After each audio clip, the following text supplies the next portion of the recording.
Good afternoon, everyone. Thank you so much for having me. It's indeed an honor and a pleasure.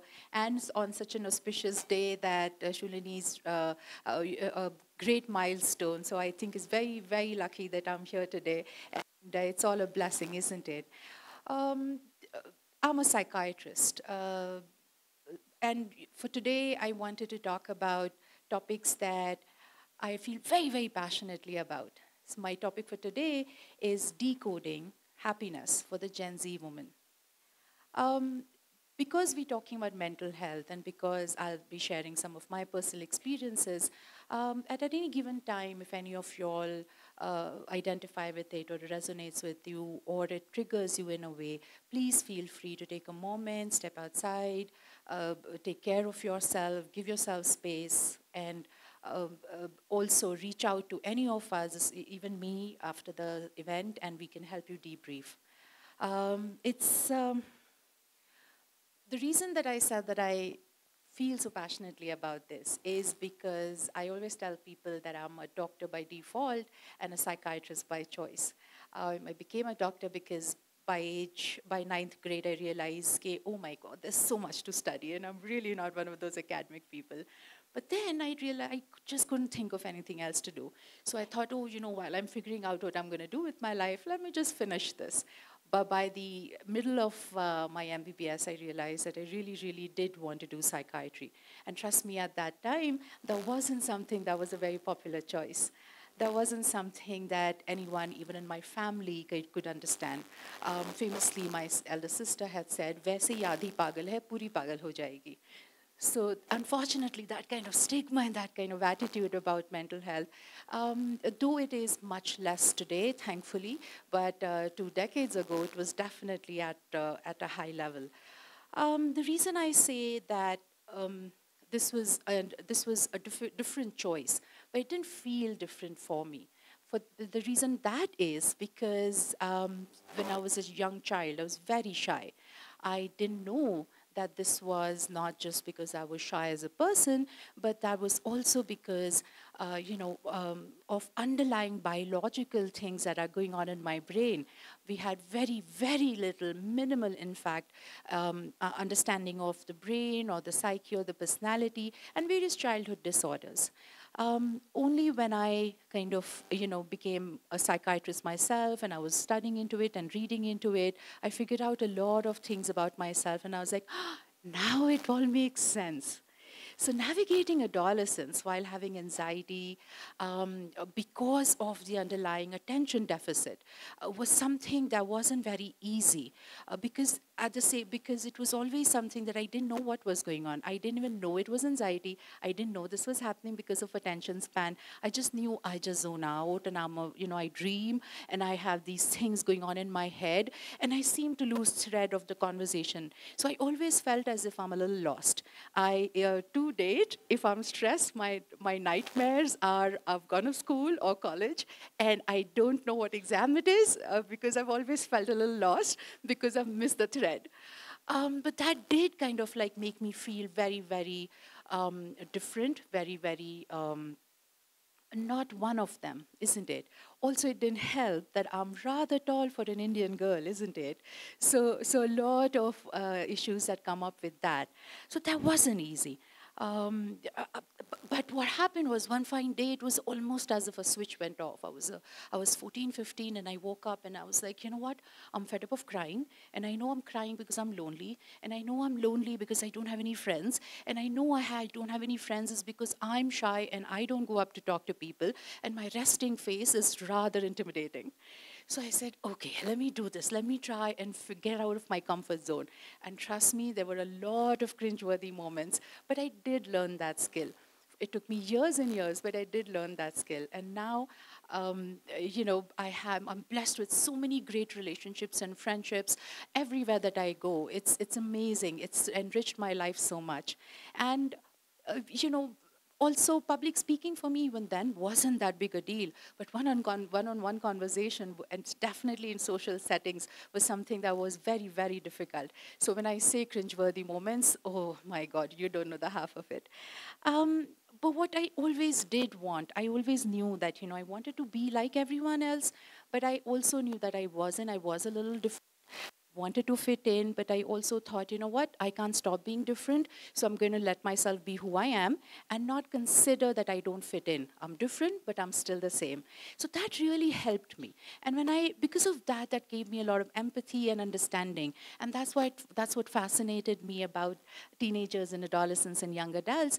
And when I started my private practice and I chose to work in this particular field, very, very few people would be working in it. They would be working in child psychiatry, or they would be working in adult psychiatry, but not so much in teenagers. In fact, I would get references from my colleagues saying that teenager hai, tu dekh le.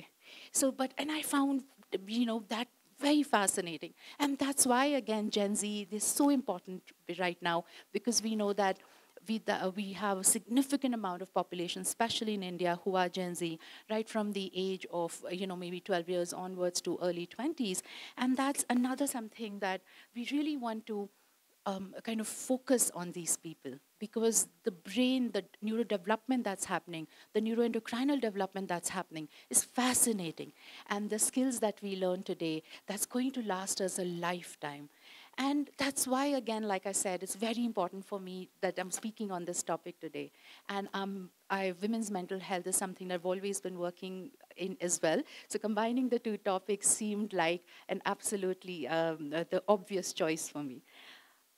Taking the path less trodden has also been something that has been the savior for me in a way, because it allowed, like I said, for me to be like everybody else, but also allowed myself to be me and accept myself the way I am, and not really consider things like when people would tell me that tu bahut sochti hai as something negative, or as something that I shouldn't be happy about. And I was like, oh, okay. So that kind of like shrug it off and go ahead and do what I want, it was something that has really, really helped me quite a lot. When I was doing my residency, those were tumultuous times. I had the best of the times, but also the worst of the times.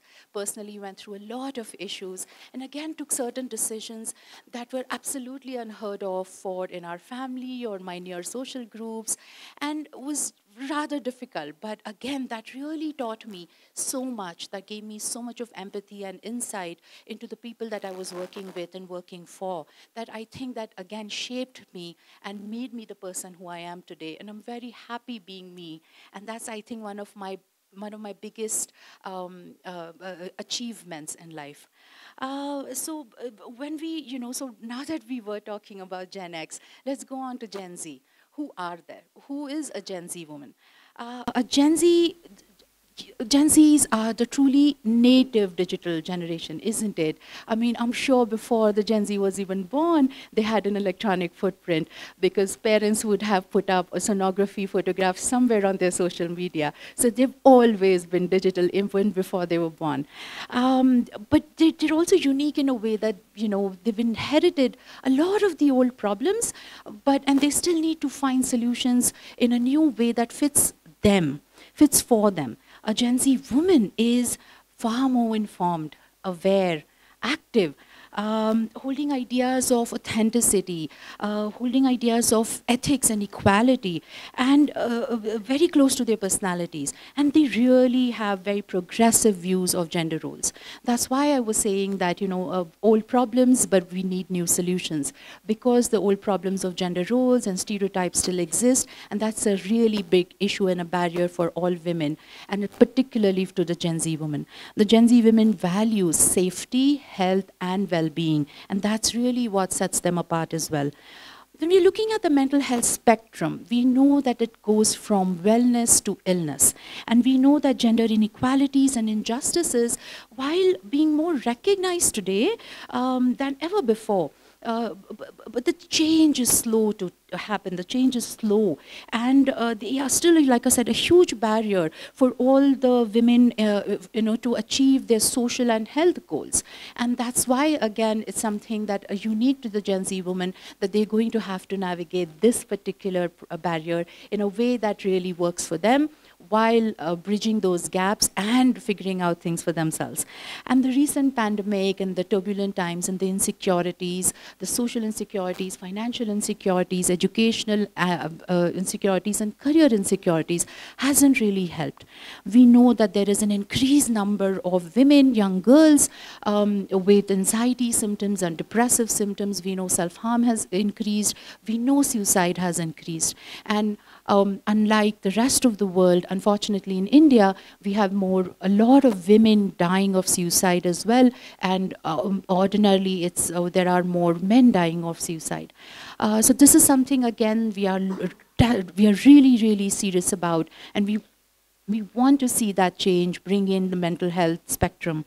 We also know that, especially because of the pandemic, there's been a lot of violence. The violence is domestic violence, the violence is intimate partner violence, the violence is social violence on online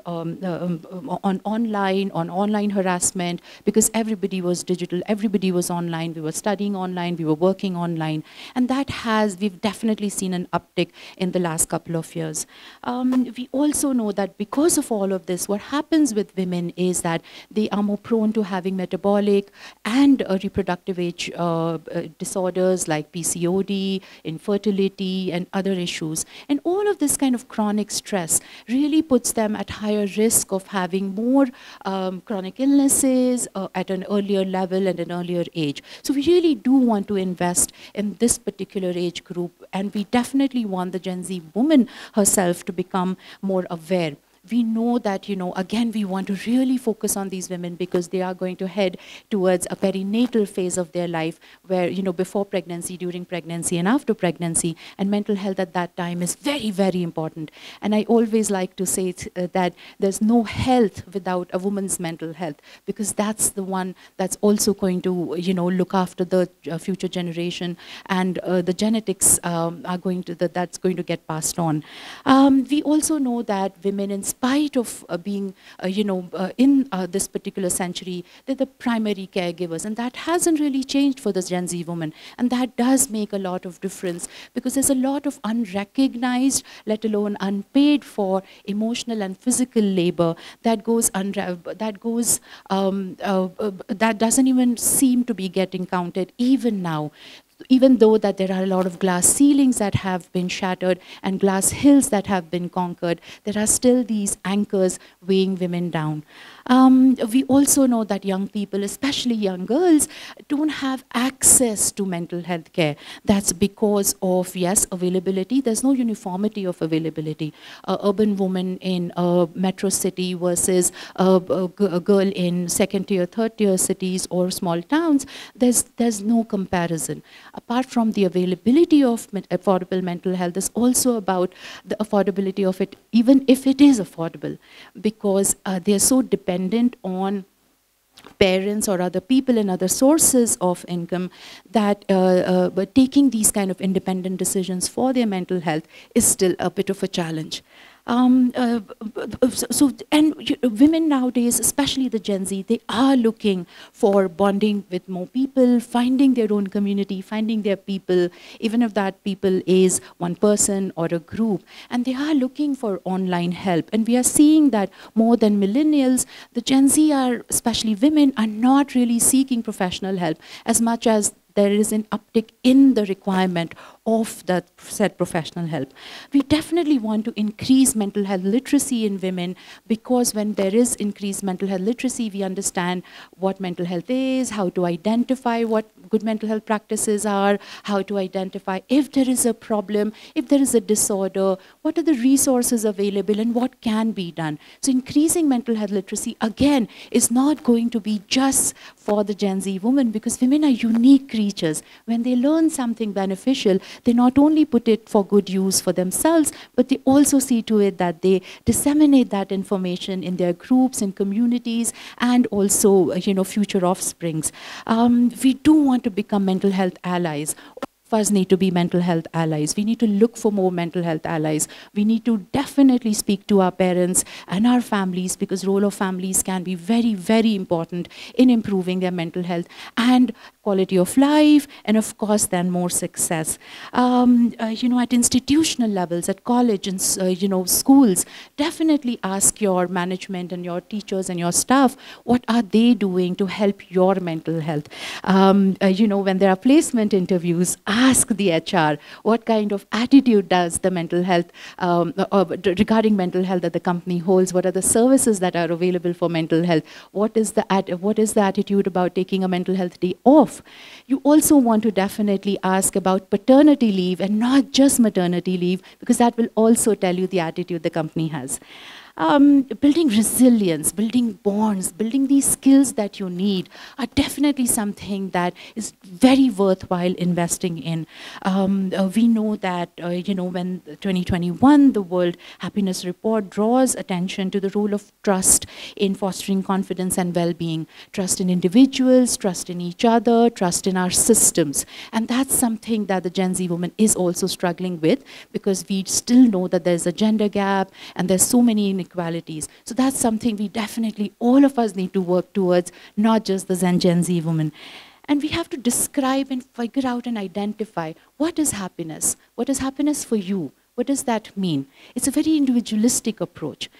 And at the end of it, I'm going to leave all of you guys with this, that happiness, contentment, peace, and success, critical to, and the ultimate goal of a good mental health.